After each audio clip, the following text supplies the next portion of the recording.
कि लालच इतना बुरा है कि दुनिया में तीन ही चीजों को नरक का द्वार कहा जाता है। यानी नरक जाना है तो नरक जाने के तीन दरवाजे हैं।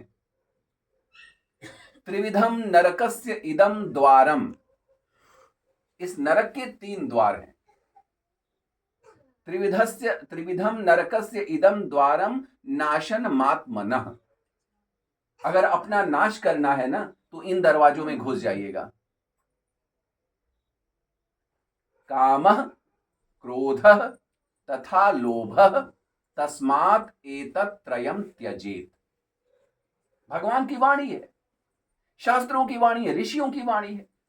जितने भी महान लोग हुए हैं, जितने भी बड़े बड़े साइकोलॉजिस्ट हुए हैं, मनोवैज्ञानिक, वो यही कह रहे हैं। आज हम लोग तनाव में हैं, हर आदमी तनाव में जी रहा है, आत्महत्या कर ले रहा है। एक बच्चे का नंबर 90% आया, आत्महत्या कर लिया।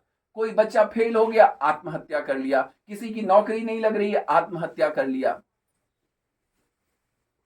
क्यों इतना दबाव है हमारे ऊपर? क्या हम अपने को समझ नहीं पा रहे हैं?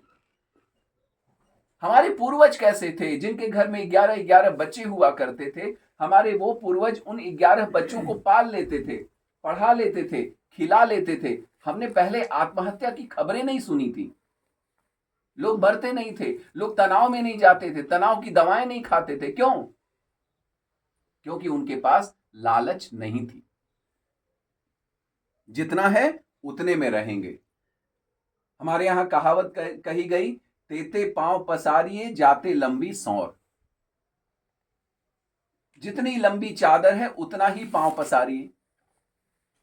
क्या जरूरत है लोन लेने की? क्या जरूरत है लोगों से कर्जा लेने की?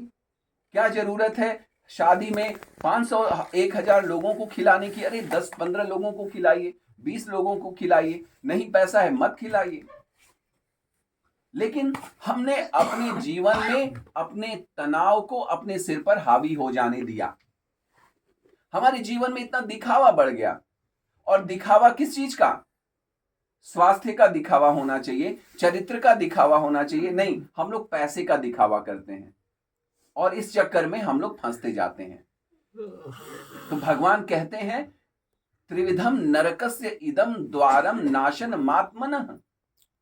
अपना नाश करवाना हो, आत्मनो, अपना नाश करवाना हो तो सीधी सी बात है, क्या? लालच कर लो। लालच के दरवाजे में घुस जाओ, क्रोध गुस्से के दरवाजे में घुस जाओ, कामना के दरवाजे में घुस जाओ, और चाहिए और चाहिए। इसलिए ईशावास्य उपनिषद का जो पहला मंत्र है, वो पहला मंत्र ही कहता है, मां गृधः।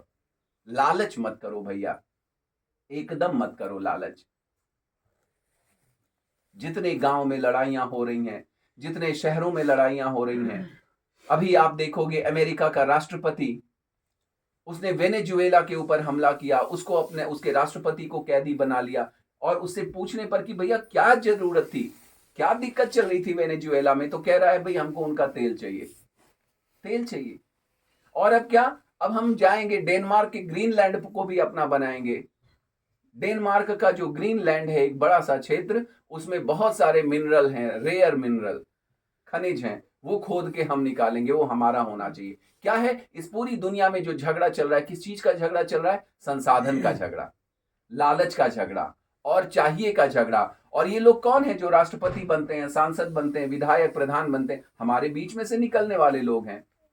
इसलिए इस दुनिया को सत्संग की जरूरत है, इस दुनिया को मानवता की शिक्षा की जरूरत है। इसलिए हमारे गुरुदेव के पास, कल मुझे कोई बता रहा था आश्रम में कि हमारे गुरुदेव महाराज को किसी ने कहा 25 बीघा जमीन आकर ले लीजिए बाबा। परमहंस बाबा गंगा रामदास जी से कुछ गांव के लोगों ने आग्रह किया हाथ जोड़कर कि ये 25 बीघा जमीन ले लीजिए, यहां आश्रम खुलवा दीजिए। तो हमारे महाराज जी ने क्या कहा? अरे हई है ना समर्थ हो, होके के समारी जाके। हमारा अपना घर, हमारे अपने घर में आग लगी हुई है। हमें जितना भगवान ने दिया है हम उतना ही नहीं संभाल रहे हैं। हम दूसरी जगह प्रॉपर्टी बना, लोगों से पूछो, अब भैया लखनऊ में एक ठो प्लॉट ले ली, एक ठो बनारस में ले ली, एक ठो यहाँ। अरे भैया रह के कितना जगह हो, कितनी जगह रहना है, क्या करोगे इतना? तो ये हम लोगों को सोचने की जरूरत है कि हमारा उपनिषद क्यों कह रहा है मां गृधः कस्य स्विद् धनम। ये सारा धन किसका है, क्यों लालच कर रहे हो? तो जब किसका धन है इस पर वो आगे बढ़ते हैं, वो कहते हैं ओम ईशावास्यमिदं सर्वम। इस दुनिया में जितना कुछ आप देख रहे हो, जिसको जिसको देख रहे हो, सबके अंदर भगवान का आवास है, भगवान का घर है, सबके अंदर भगवान बैठा हुआ है। तो ये मत सोचना कि तुम मुझे धोखा दे रहे हो तो मुझे कष्ट होगा। नहीं नहीं नहीं, मेरे अंदर बैठे भगवान को कष्ट होगा। मैं तुमसे झूठ बोल रहा हूं तो ये मत सोचना कि मैं तुमसे झूठ बोल रहा हूं, सवाल ही नहीं है। तुम्हारे अंदर बैठे उस भगवान से मैं झूठ बोल रहा हूं। तुम्हें लगता है कि तुम ऊंची जाति में पैदा हुए हो, तो मैं तुम्हारी जात नहीं देख रहा हूं, मैं तुम्हारे अंदर बैठे भगवान की जात देख रहा हूं, भगवान से जात पात कर रहा हूं। समझ रहे हो आप?